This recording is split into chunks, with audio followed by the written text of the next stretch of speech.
Now, there's lots of examples that Christensen and Rayner use in their book. But if you cast your mind back in time, something like tube radios, it wasn't that long ago that a hi-fi system would be full of these tubes instead of transistors, which was the technology that was used subsequently. And tube radios, they would have tried to make these things warm up faster. They tried to make them smaller. They tried to make them give off less heat and so on. All of those innovations around tube valves that you would use inside hi-fi systems would move you up the same trajectory. But what they weren't looking at was, what does transistors have to offer? So the Japanese introduced a transistor into a radio. For starters, the radio is significantly smaller. The quality of sound is significantly worse when it's first introduced, but it's also a lot cheaper than what's become now a fairly upmarket offering in the way of a tube valve hi-fi.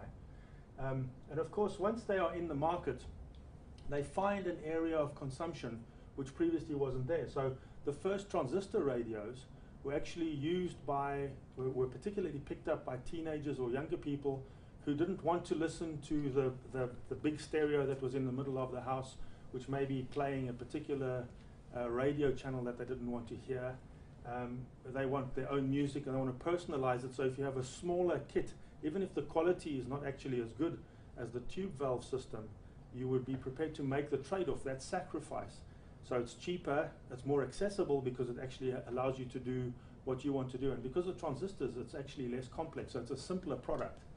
And then over time, this trajectory starts going upwards in the same way as it would have done here, but eventually it starts to exceed what customers expect. Okay, so we could cite example after example of the way in which these things work.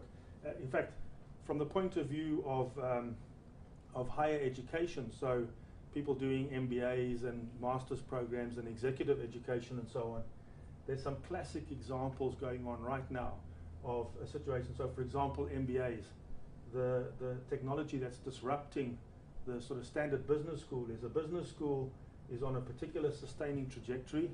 And what does a business school try to do? Well, we try to innovate, and sometimes we make some really radical changes, but all on the same trajectory, which is basically delivering more of the same, but supposedly better in some way. And in the background, you've got massive online open courses, so-called MOOCs, and you've got basically network learning and various other manifestations, which is to do with iTunes U and YouTube and Vimeo and Flickr and etc. and so forth online. And you've got places like Coursera and the Khan Academy and all of these organizations who are providing a totally different proposition. So the technology has actually enabled a disruption in that particular market, which is in the process of manifesting as we speak.